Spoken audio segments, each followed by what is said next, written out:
अम्मा बाद फ़इन्न खैरल हदीथ किताबुल्लाह व खैरल हदी हदी मुहम्मदिन सल्लल्लाहु अलैहि वसल्लम व शर्रल उमूरि मुहदतातुहा व कुल्ल मुहदततिन बिदअह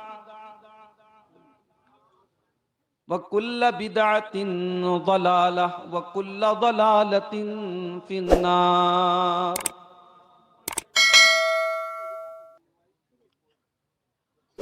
अऊज़ु बिल्लाहि मिनश शैतानिर रजीम। बिस्मिल्लाहिर रहमानिर रहीम।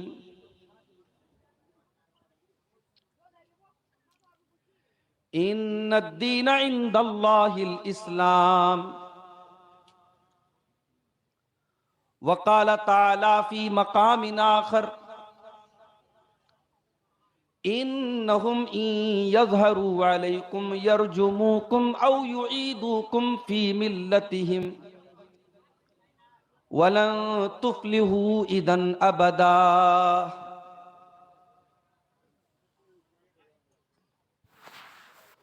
मोहतरम उलमाए किराम,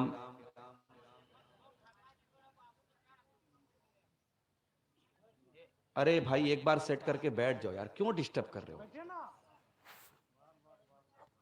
सामने पूरी पब्लिक के बीच में और मेरे बीच में जो ना ये तमाम स्टैंड जो है रुकावट बन के खड़े हैं। कैसे समझाएं? नहीं अच्छा लगता। नहीं, खामोश रहिए। अब लगा है तो खामोश रहिए। ये जलसे वालों को चाहिए ना, पहले उसको कंट्रोल करें। मुकर्रिर के बीच में और सामीन के बीच में ये दीवार खड़ी हो जाती है, अजीब व गरीब माहौल हो जाता है। मेरे भाइयों, करम टोला का ये प्रोग्राम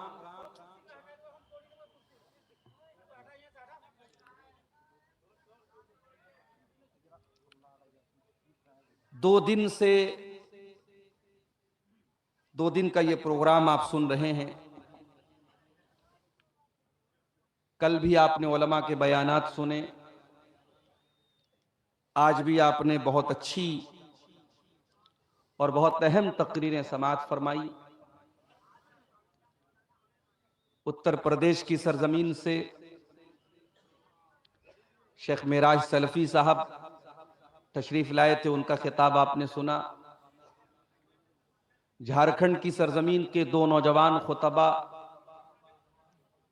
शेख इमामुल इस्लाम असरी और शेख परवेज अब्दुल कबीर सफावी का खिताब भी अभी आपने मुझसे पहले समाअत किया।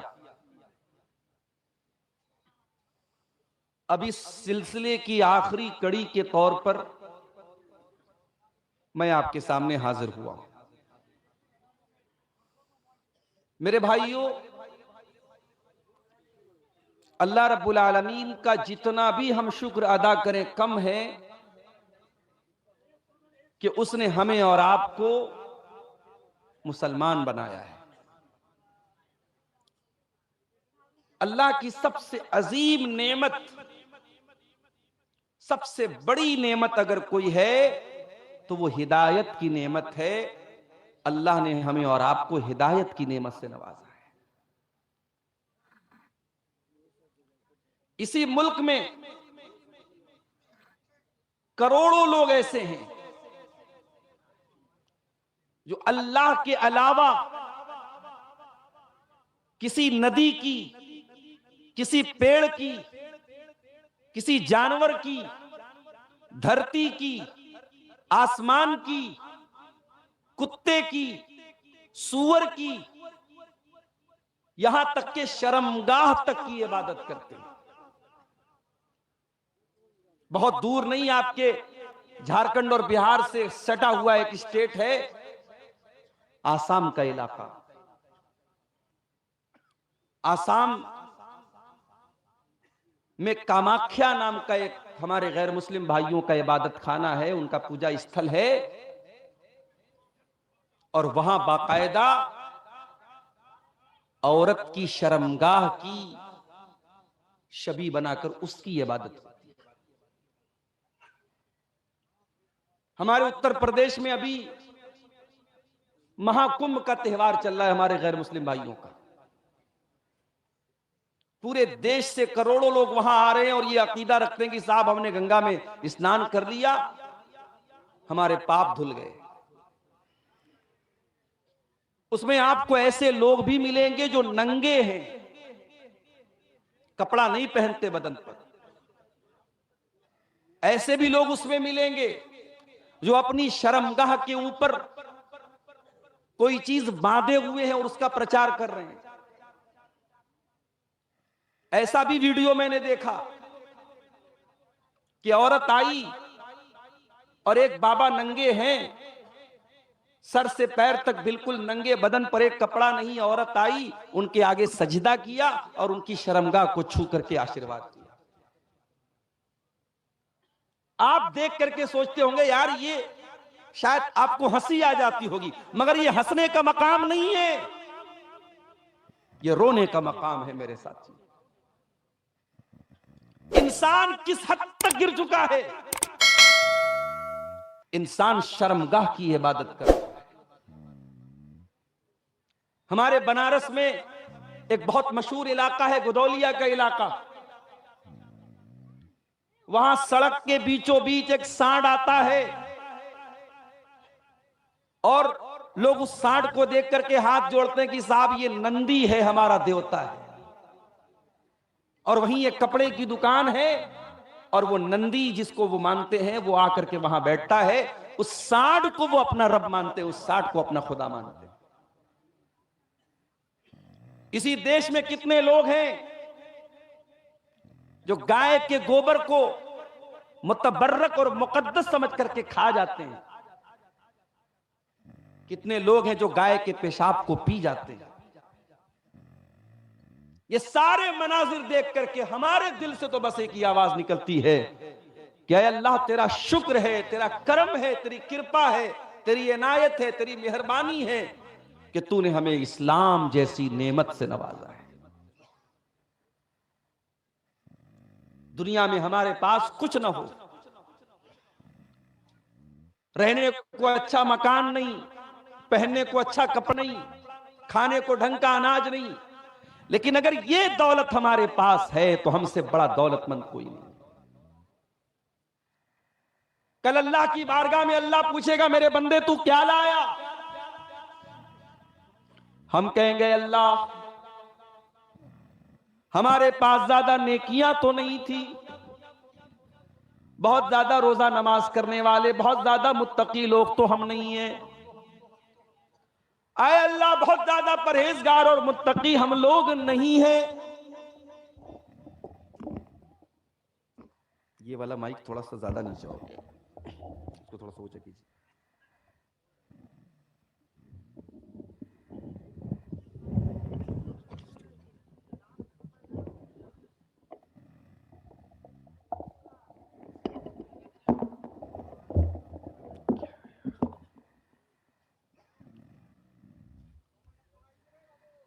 अल्लाह पूछेगा मेरे बंदे तू क्या लाया? हम कहेंगे अल्लाह ज्यादा रोजा नमाज तो हमारे पास नहीं है, ज्यादा तकवा तो नहीं है, ज्यादा दीनदारी तो नहीं है, लेकिन ऐ अल्लाह ये पेशानी अगर झुकी है तो तेरी बारगाह में झुकी है, तेरी तौहीद लेकर के आए हैं। ऐ अल्लाह तेरी तौहीद के साथ कभी हमने कोई समझौता नहीं किया। कम से कम ये तो कहने का हमारे पास एक सहारा होगा कि अल्लाह हम तौहीद लेकर के आए। और ऐ मुसलमानों कान खोल करके सुन लो, तुम्हारे पास अगर तौहीद की दौलत है तो इससे बड़ी कोई दौलत नहीं है। दुनिया की सारी दौलतें इस दौलत के आगे बेकार हैं। अल्लाह की बारगाह में, अल्लाह के यहां उसका जमीन भर के सोना भी कबूल नहीं किया जाएगा। उसका जमीन भर के सोना भी उसको जहन्नम की आग से नहीं बचा पाएगा। ऐ मुसलमानों हम बहुत गरीब है, बहुत कमजोर है, बहुत लुटे पिटे हैं, लेकिन अगर तौहीद को बचा के लेके चले गए तो इससे बड़ी कोई कामयाबी नहीं है। इसीलिए अल्लाह कुरान में बार बार हमें तौहीद की हिफाजत करने का हुक्म देता है। कहीं फरमाता है वला तमूतुन्न इल्ला व अंतुम मुस्लिमून, ऐ मुसलमानों तुम्हें मौत ना आए मगर इस्लाम की हालत में। तुम मरना तो इस्लाम को लेके जाना, तुम्हें मौत आए तो तौहीद को लेके अल्लाह के पास जाना। पांचों टाइम की नमाज हम पढ़ते हैं, नमाज की हर रकात में सूरह फातिहा पढ़ते हैं। सूरतुल फातिहा के अंदर हम बार बार अल्लाह ताला से एक दुआ मांगते हैं, इहदिनस सिरातल मुस्तकीम, आय अल्लाह तू सिरात मुस्तकीम पर हमको चला, तू इस्लाम के ऊपर हमको चला, अपने सच्चे दीन पर तू हमको चला। सिरातल लज़ीना अनअमता अलैहिम, आय अल्लाह तू उनके रास्ते पर चला जिनके ऊपर तेरा इनाम हुआ, जिनके ऊपर तेरा करम हुआ। आय अल्लाह तू नबियों के रास्ते पे चला, तू सिद्दीकीन के रास्ते पे चला, तू शुहदा के रास्ते पे चला, तू सालिहीन के रास्ते पर चला। गैरिल मग़दूबि अलैहिम वलद्दाल्लीन, आय अल्लाह उनके रास्ते पर न चला जिनके ऊपर तेरा गजब नाजिल हुआ, तू यहूदियों के रास्ते पर हमको न चला, और आय अल्लाह उनके रास्ते पर न चला जो भटक गए, ईसाइयों के रास्ते पर हमको न चला। हम बार बार ये दुआ करते हैं क्योंकि इससे बड़ी कोई चीज नहीं है मेरे साथ। ये अलग बात है, इस दौलत की हमें और आपको कद्र कीमत नहीं मालूम। इस्लाम क्या है हमें इसका एहसास नहीं है। इस्लाम इतनी बड़ी नेमत है, जब जन्नती जन्नत में जाएंगे तो क्या कहेंगे, वक़ालुल हम्दुलिल्लाहिल्लज़ी हदाना लिहादा। जन्नती जन्नत में जाने के बाद कहेंगे अल्लाह तेरा करम है, तेरा शुक्र है, तूने तौहीद की हिदायत की नेमत से हमको नवाजा। वमा कुन्ना लिनहतदिया लौला अन हदानल्लाह, आय अल्लाह अगर तू हमको हिदायत न देता तो हम हिदायत पाने वाले न होते। भाई अब्दुल गफ्फार साहब को क्या पता था कि मैं मुसलमान के घर में पैदा हो जाऊंगा। ये तो अल्लाह ताला ने मेरी किस्मत संवारी कि मैं मुसलमान के घर में पैदा हुआ। किसी मुशरिक के घर पैदा होता तो किसी गाय को देख करके मैं भी हाथ जोड़ रहा होता, किसी गाय का पेशाब मैं भी पी रहा होता। तो अल्लाह अगर हमें हिदायत ना देता तो हम हिदायत नहीं पा सकते थे मेरे प्यारे साहब।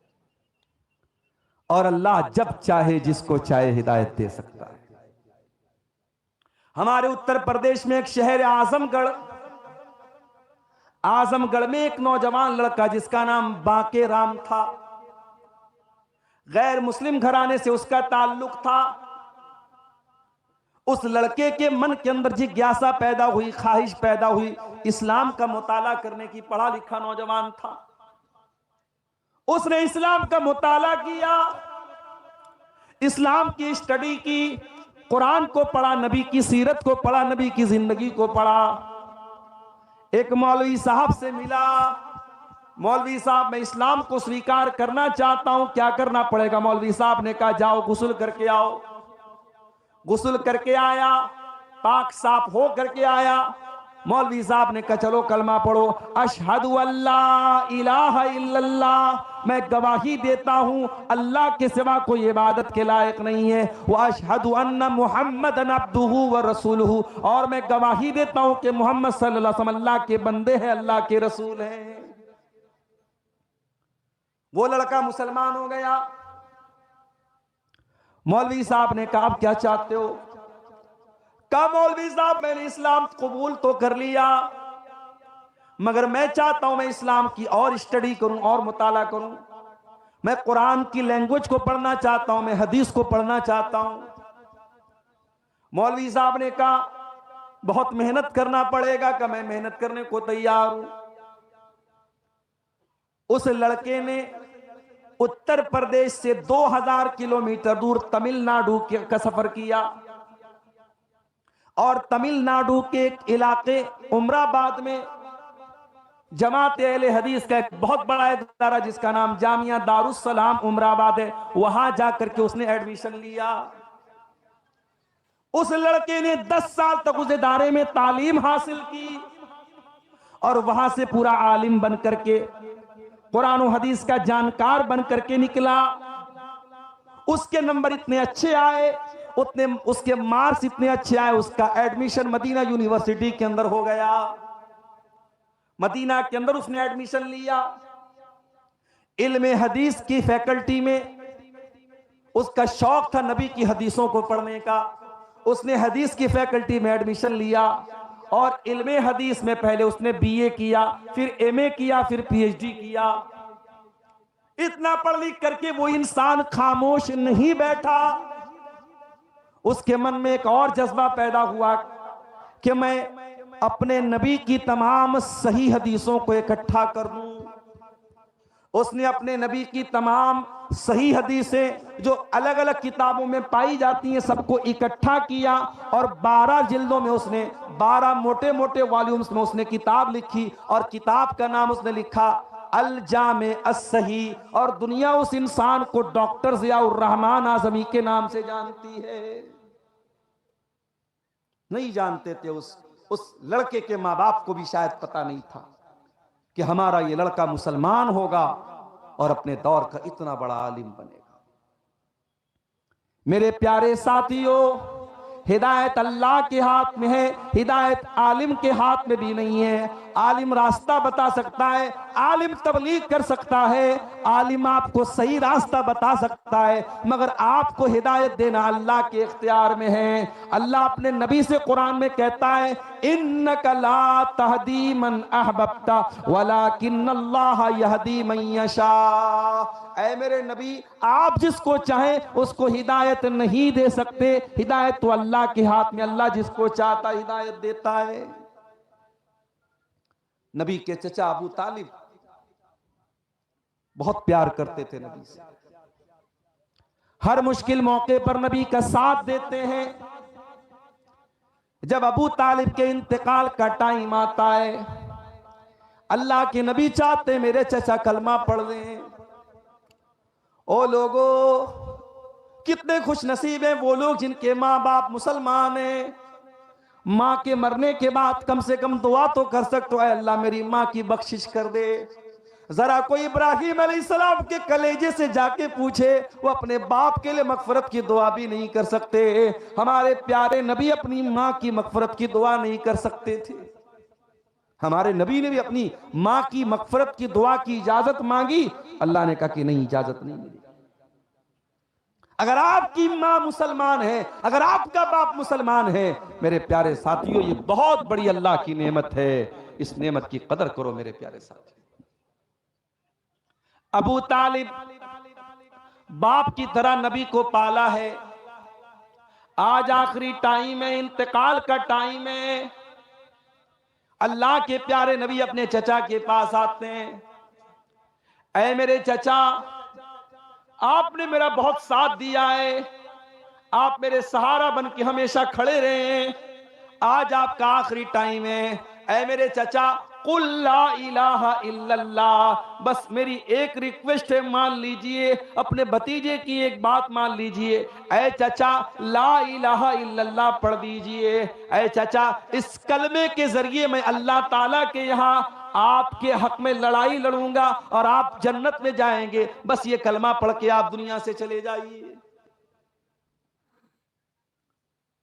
अबू तालिब सोच में पड़ गए, क्या करूं, भतीजा इतना बोल रहा है, पढ़ दूं क्या कलमा। वहीं पर अबू जहल बैठा था, वहीं पर अब्दुल्ला बिन उमैया बैठा था। उसने कहा, अबू तालिब खबरदार, मरने का टाइम है, जिंदगी भर अपने बाप दादा के तरीके को फॉलो करते रहे, मरने के टाइम कहीं बाप दादा से बगावत मत कर देना। ऐ अबू तालिब, अपने बाप दादा का तरीका न छोड़ के चले जाना, अपने बाप दादा के नाम पे कलंक मत लगने देना, अपने भतीजे की बात मत मानना, जो तेरे बाप दादा का धर्म है उसी धर्म पर कायम रहना। अबू तालिब ने कलमा नहीं पढ़ा। आखिरी जुमला जो अबू तालिब की जुबान से निकला, बुखारी और मुस्लिम की रिवायत, अबू तालिब ये कह करके दुनिया से गए, अला मिल्लति अब्दुल मुत्तलिब, मैं अपने बाप अब्दुल मुत्तलिब के मजहब पर दुनिया से जा रहा हूं। इसीलिए उलमा कहते हैं कि सोहबत का बड़ा असर पड़ता है। अगर अबू तालिब के पास वो अबू जहल न बैठा होता, अब्दुल्ला बिन उमैया न बैठा होता, तो शायद अबू तालिब कलमा पढ़ लेते। मगर बुरी संगत और बुरे लोगों के साथ आप उठेंगे बैठेंगे तो उसका असर तो जरूर पड़ेगा आपके ऊपर। हमारी बहुत सारी मुसलमान लड़कियां कॉलेजों में पढ़ती हैं और वो कॉलेज गर्ल्स कॉलेज होता है, वहां लड़के नहीं पढ़ते, सिर्फ लड़कियां पढ़ती हैं। माँ बाप तो बड़े खुश हैं, चलो आज के दौर में हमारी लड़की कोई एजुकेशन में नहीं पढ़ रही है, लड़का लड़की साथ में पढ़ते तो बवाल होता, चलो लड़कियों के कॉलेज में पढ़ रही है, हमारी लड़की सेफ है। माफ कीजिए, आपकी लड़की सेफ नहीं है। आपकी लड़की जिन लड़कियों के साथ पढ़ती है, आप तो बड़े दीनदार हैं, आप तो इस्लाम को फॉलो करने वाले हैं, लेकिन आपकी लड़की जिस कॉलेज में पढ़ती है वहां बहुत सारी ऐसी लड़कियां हैं जिनके 10-10 बॉयफ्रेंड हैं, जो रात रात भर लड़कियों से चैटिंग करती हैं, जो जिना करती हैं, जो बदकारी करती हैं। और आपकी लड़की जब ऐसी लड़कियों के साथ पढ़ेगी तो उनका असर आपकी बेटी के ऊपर भी पड़ेगा। सोहबत का असर पड़ता है मेरे प्यारे साथी। अबू तालिब के ऊपर सोहबत का असर पड़ा, कलमा नहीं पढ़ सके, इंतकाल हो गया और कुरान की आयत नाजिल हो गई, इन्नका ला तहदी मन अहबब्ता वलाकिन्नल्लाह यहदी मन यशा। ऐ मेरे नबी, आप जिसको चाहें उसको हिदायत नहीं मिलेगी, अल्लाह जिसको चाहेगा उसको हिदायत मिलेगी। हिदायत हमारे हाथ में नहीं है मेरे प्यारे साथियों। इसीलिए शायर कहता है, अबू तालिब के किस्से ने हकीकत खोल कर रख दी, न हो आंखें तो घर की रोशनी से कुछ नहीं होता। अगर आपकी आंखों में रोशनी ही नहीं है, आपके घर में बड़े बड़े बल्ब लगा दिए जाएं, बड़े बड़ी मरकरी लगा दी जाए, बड़े बड़े ट्यूबलाइट लगा दिए जाएं, अगर आपकी आंखों में रोशनी ही नहीं है तो लाइट का क्या फायदा है। मेरे प्यारे साथियों, अबू तालिब नबी के चचा होने के बावजूद, नबी के गार्जियन होने के बावजूद कलमा नहीं पढ़ पाए। एक और मिसाल दे दूं आपको, हजरत नूह अलैहिस्सलाम का नाम सुना है आपने? 950 साल तक, 950, 1000 में 50 साल कम, इतनी उम्र तक हजरत नूह अलैहिस्सलाम अल्लाह के दीन को फैलाते रहे। अगर आज नमाज पर करम टोला में तकरीर हुई और कल सुबह कोई फजर न पड़े तो माफ करना, तकरीर करने वाले का क्या कसूर है। हर साल जलसा हो रहा है, पर्दे पर तकरीरें हो रही हैं, लेकिन आपके करम टोला में जैसे ही मैं दाखिल हुआ, मैंने देखा जवान लड़की अपनी माँ के साथ जलसे में आ रही है, होठों पर लिपस्टिक भी लगी हुई है, चमकदार कपड़ा भी पहने हुए है, खुशबू में बसी हुई है और तकरीर सुनने के लिए आ रही है। कितनी तकरीरें उलमा ने बयान की, न बेपर्दगी में कमी आई, न बेहयाई में कमी आई। अगर आप अमल नहीं करते हैं तो माफ करना मेरे प्यारे साथियों, इसमें तकरीर करने वालों का, बयान करने वालों का क्या कसूर है। नूह अलैहिस्सलाम 950 साल तक तबलीग करते रहे और थोड़े से लोग उनके ऊपर ईमान लाए। अल्लाह ने हुक्म दिया कि ऐ नूह, अब बस बहुत हो गया, वस्नाइल फुल्का बिआयुनिना, ऐ नूह अलैहिस्सलाम हमारे हुक्म से कश्ती बनाओ। नूह अलैहिस्सलाम ने पूछा नहीं, ऐ अल्लाह कश्ती क्यों बनाओ, पानी तो नहीं है यहां पे। हजरत नूह अलैहिस्सलाम गंगा के किनारे थोड़ी रहते थे, उनको लाल बथानी से मनिहारी हमको जाना हो तो हमें कश्ती का सहारा लेना पड़ता है, बीच में नदी है, वहां तो दूर दूर तक नदी नहीं थी। नूह अलैहिस्सलाम ने, अल्लाह ने हुक्म दिया कश्ती बनाओ, नूह अलैहिस्सलाम ने लॉजिक नहीं पूछी। आज हमारा नौजवान हर चीज की लॉजिक पूछता है। लगा पूरी जमीन पानी से भर गई, हर तरफ पानी ही पानी नजर आने लगा। अगर आपको नूह अलैहिस्सलाम के तूफान का अंदाजा लगाना है तो यूट्यूब पे जाके देखना, जब सुनामी आई थी तब क्या हाल था। इंडोनेशिया के वो इलाके जहां बड़ी बड़ी बिल्डिंगें समुद्र के किनारे थी, ताश के पत्तों की तरह डह गई, गिर गई, उन इलाकों से जाके पूछ लेना और अंदाजा लगा लेना कि नूह अलैहिस्सलाम के जमाने में तूफान कैसा आया था। आज भी तूफान आता है तो इंसान की कोई बनाई नहीं बनती, इंसान की कोई ताकत काम नहीं आती। अरे तूफान तो बहुत बड़ी बात है, इतनी तरक्की कर गया हमारा देश भारत। आज भी बिहार के कुछ इलाकों में जब सैलाब आता है, जब बाढ़ आती है, तो नीतीश कुमार जी भी कुछ नहीं कर पाते। कटिहार के कई गांव के गांव डूब जाते हैं, पूरी बस्ती डूब जाती है। गांव के लोग जितने दिन सैलाब आता है अपना गांव छोड़ के कहीं और चले जाते हैं। इस सैलाब का, इस बाढ़ का भी हमारे पास कोई सॉल्यूशन नहीं है। इंसान अल्लाह तबारक व तआला की कुदरत के आगे इतना मजबूर है। इंसान कहता है आई एम सो पावरफुल, मैं बहुत शक्तिशाली हूं। अरे तू क्या शक्तिशाली है, तेरी औकात नहीं है। कितनी बीमारियां हैं, तेरे पास कोई इलाज नहीं है। इतनी मेडिकल साइंस तरक्की कर गई, कैंसर का अभी तक कोई कामयाब इलाज नहीं तलाश किया जा सका।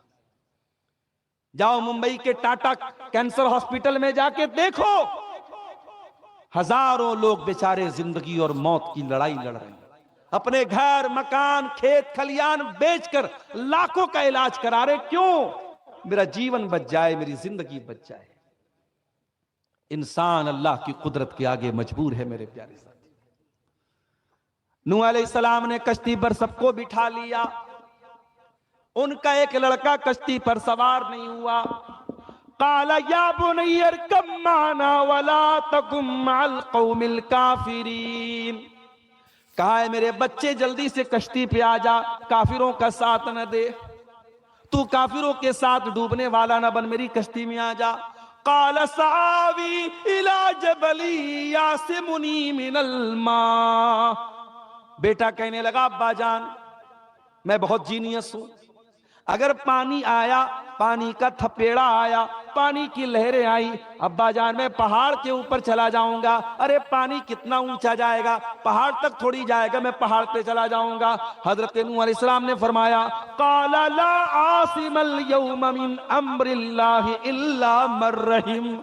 ऐ मेरे बच्चे ये अजाब है, ये तूफान अल्लाह का अजाब है, और अल्लाह के अजाब से कोई पहाड़ भी तुझे नहीं बचा सकता। तूफान आया और हजरत नूह अलैहिस्सलाम का बेटा डूब गया, मर गया, डूब गया, खत्म हो गया, और आखिरत भी उसकी बर्बाद होगी, क्योंकि अल्लाह ने कहा था वही कामयाब होगा जो तेरी कश्ती पे आएगा। जब नूह अलैहिस्सलाम का बेटा उनकी आंखों के सामने डूब गया, इतने बड़े नबी हैं, अल्लाह ने बता भी दिया था कि जो कश्ती में जाएगा वही बचेगा। नूह अलैहिस्सलाम को तो समझ जाना चाहिए मेरा बेटा ईमान नहीं लाया इसीलिए तो डूब गया, मगर बाप का कलेजा मानने को तैयार नहीं है। बाप बाप होता है मेरे साथी। बाप जितना भी समझदार हो जाए, औलाद की मोहब्बत अंधा कर देती है। बाप काला, हजरत नूह अलैहिस्सलाम ने कहा अल्लाह तूने वादा किया था तू मेरे परिवार को बचाएगा, मेरी फैमिली को बचाएगा। आय अल्लाह मेरा बेटा मेरी आंखों के सामने डूब गया। इन्ना वादकल हक, आय अल्लाह तेरा वादा सच्चा है, तेरा वादा कहां गया? मेरा बेटा कैसे डूब गया, मेरा बच्चा कैसे डूब गया? अल्लाह, बेटे ने बाप की बात नहीं मानी, बाप समझाता रहा, बेटे ने बाप की बात नहीं मानी, बेटा डूब गया। मगर बाप की मोहब्बत देखो मेरे प्यारे साथी। जिनके बाप जिंदा है बाप की कदर कर लो मेरे भाइयों, जिनकी माँ जिंदा है माओ की कदर कर लो। न माँ कभी दोबारा जिंदगी में मिलेगी, न बाप कभी दोबारा जिंदगी में मिलेगा। आज 4 पैसे तुम्हारे पास हैं, बाप को जरूरत पड़ी तो तुम्हें वो पैसे देने में हमारी जान जाती है। बीवी अलग समझा रही है, अरे चलो अब्बा को क्या जरूरत है पैसा देने की। अरे आज जिस बाप को तुम पैसा देने से कतरा रहे हो और तुम्हारे पास पैसे की कमी नहीं है, कल तुम तलाश करोगे कि कहां मेरा बाप मुझे मिल जाए, मैं उसके हाथ में कुछ पैसे रख दूं। जिस मां ने तुझको अपने पेट में 9 महीने रखा है, उस मां को छोटी छोटी जरूरतों के लिए तेरे सामने हाथ फैलाना पड़े। और आज तू उसको उसकी जरूरतें नहीं पूरी करता, उसकी दवाएं नहीं लाता, उसको तू खाने पीने की चीजें तक ला के नहीं देता। कल जब ये माँ चली जाएगी तो तेरा हाथ मचलेगा कि काश मेरी माँ जिंदा होती, मैं उसे नई साड़ी ला के देता, मैं उसे नए कपड़े ला के देता, मैं उसके खाने की चीज उसको ला के देता। तू तरसेगा अपनी माँ को देने के लिए। माँ जिंदा है तो माँ की कदर कर लो मेरे भाई, बाप जिंदा है तो बाप की कदर कर लो। मरने के बाद करम टोला के मदरसे में अपने बाप की तरफ से एक कट्ठा जमीन भी दे दी तो बाप की खिदमत का हक अदा नहीं होगा। अगर मां की तरफ से यतीमों को खाना भी खिला दिया तो मां को जिंदगी में जो तूने खिलाया है उसके सवाब के बराबर तू नहीं पहुंच सकता। जिंदगी में मां बाप की कदर करो मेरे साथी। बाप बाप होता है। कहा अब अय अल्लाह तूने वादा किया था तू मेरे परिवार को बचाएगा। अल्लाह मेरा बेटा डूब गया, क्यों डूब गया? काला या नूह इन्नहु लैसा मिन अहलिक इन्नहु अमलुन गैरु सालिह। ऐ नूह तेरा बेटा तेरे परिवार में से नहीं है, तेरे अहल में से नहीं है, तेरे बेटे का अमल गड़बड़ है। इन्नहु अमलुन गैरु सालिह, तेरे बेटे का किरदार गड़बड़ है।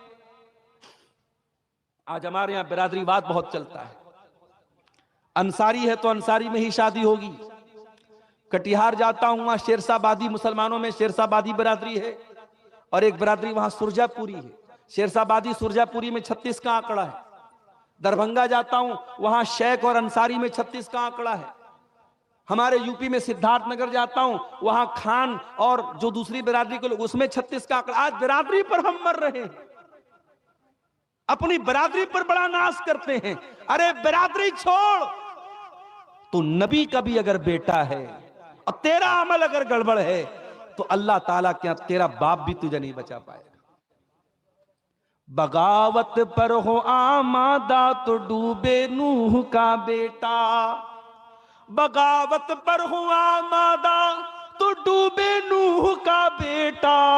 यहां नामो नसब की बरतरी से कुछ नहीं होता। खान साहब, अंसारी साहब, शेख साहब, सैयद साहब, आपकी बिरादरी क्या है, आपकी कास्ट क्या है, आपके बाप दादा कौन थे, अल्लाह ताला क्या ये मैटर नहीं करता। अल्लाह ताला क्या अगर मैटर करता है, आपका अमल मैटर करता है, आपका ईमान मैटर करता है, आपका अकीदा मैटर करता है। हजरत नूह अलैहिस्सलाम अपने बेटे को नहीं बचा पाए मेरे साथी। इसीलिए अल्लाह कहता इन्नका ला तहदी मन अहबब्ता, ऐ मेरे नबी आप जिसको चाहे हिदायत दे दें, ऐसा नहीं है, हिदायत हम देते हैं। मेरे अजीजों, मेरे भाइयों, अल्लाह ने हमको आज हिदायत की नेमत से नवाजा है, इस्लाम की नेमत से नवाजा है। हम अल्लाह की तौहीद वाले लोग हैं, अल्लाह के आगे सर झुकाने वाले लोग हैं। अल्लाह के वास्ते इस नेमत की कदर करो मेरे प्यारे साथियों। वल्लाह कलेजा दुखता है जब हम कोई खबर सुनते हैं, अखबार में पढ़ते हैं हमारी कोई मुसलमान बहन मुर्तद हो गई। इसी झारखंड की रांची में एक नुसरत जहां नाम की लड़की जो 5 टाइम की नमाजी थी, जो रोजेदार थी, जो उलमा के बयानात सुना करती थी, 5 टाइम की नमाजी लड़की, दीनदार लड़की, तकरीरें सुनने वाली लड़की, नाम था नुसरत जहां। फेसबुक के ऊपर एक लड़के से मोहब्बत हो गई, प्यार हो गया, चक्कर चला। उस लड़के ने जो गैर मुस्लिम था, इस 5 टाइम की नमाजी लड़की को इतना बहकाया, इतना बहकाया, इतना बहकाया कि ये लड़की नुसरत जहां से निशा सिंह बन गई। आप नहीं जानते आपके घर में रखा हुआ मोबाइल क्या क्या गुल खिला सकता है। आपकी बेटी के ईमान की दौलत को छीन लिया उस मोबाइल ने। और जो मुर्तद हो गया, जो ईमान के रास्ते से हट गया, उसका अंजाम क्या होगा? वमन यर्तदिद मिनकुम अन दीनिही फयमुत वहुवा काफिरुन फउलाइका हबितत आमालुहुम फिद दुनिया वल आखिरा। जो मुर्तद हो गया, जो इस्लाम को छोड़ करके किसी और मजहब में चला गया और उसी हाल में वो मर गया, अल्लाह फरमाता है दुनिया भी बर्बाद, आखिरत भी बर्बाद। न दुनिया उसकी कामयाब, न आखिरत कामयाब।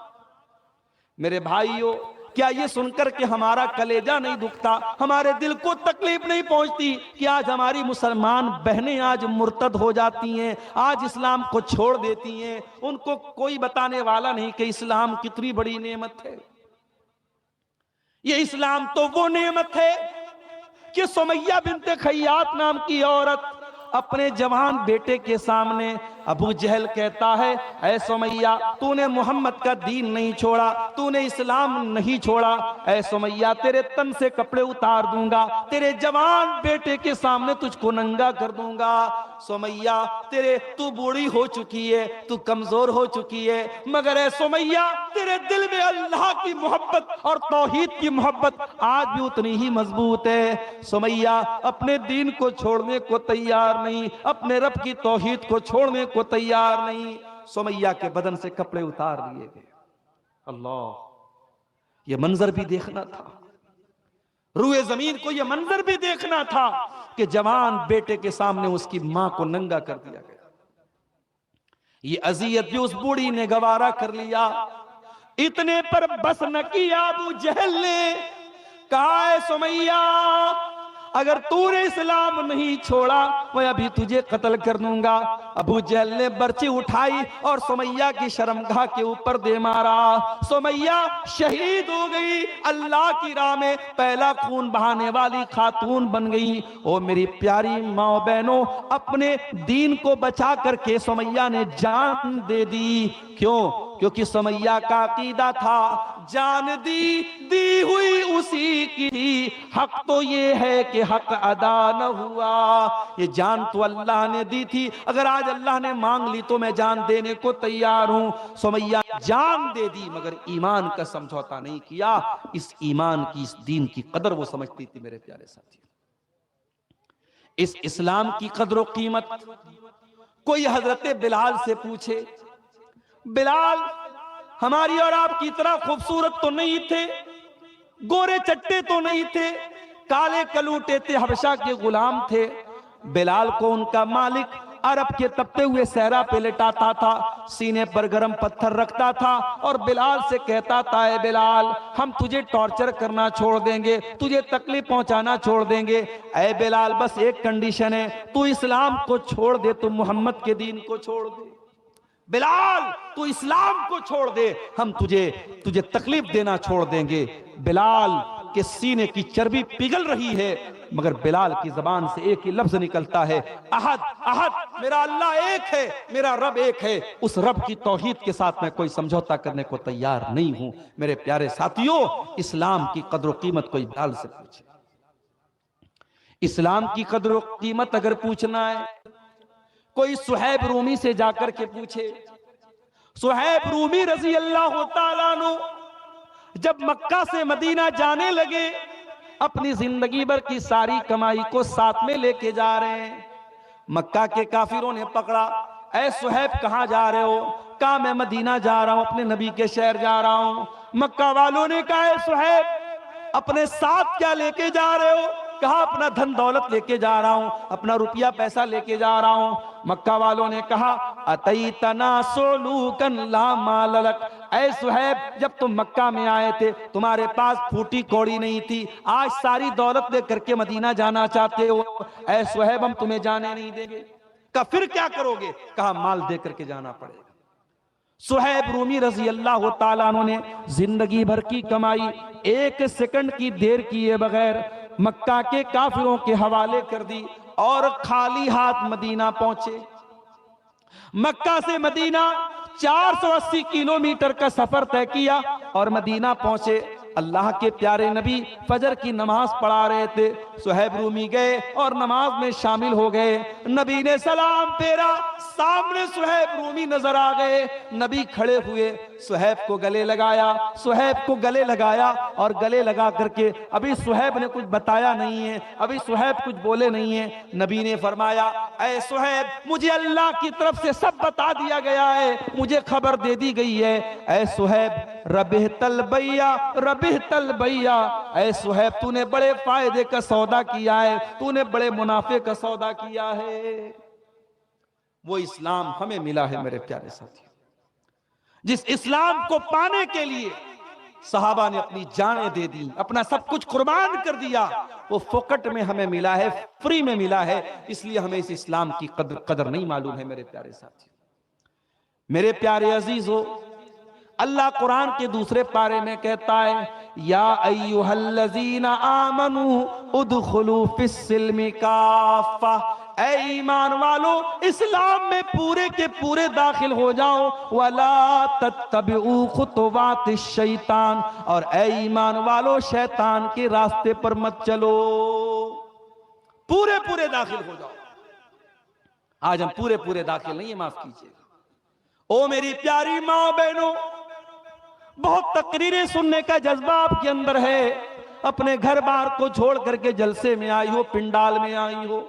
अगर आप तकरीर तो सुनती हो, कुरान तो सुनती हो, नबी की हदीसों को तो सुनती हो, लेकिन अगर आप इस्लाम की बात नहीं मानती हो, पर्दा नहीं करती हो, हया नहीं करती हो, शौहर की बात नहीं मानती हो, अपनी इज्जत का ख्याल नहीं करती हो, तो माफ करना मेरी बहनों, आप इस्लाम में पूरी की पूरी दाखिल नहीं है। अल्लाह कह रहा है, उदखुलू फिस्सिल्मि काफ़ा, इस्लाम में पूरे के पूरे दाखिल हो जाओ।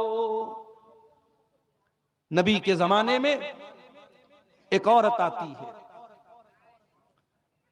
अल्लाह के नबी के बाद जब औरतें आती थी बैत करने के लिए, अल्लाह के नबी पर्दे के इस पार होते थे, उस पार औरतें होती थी।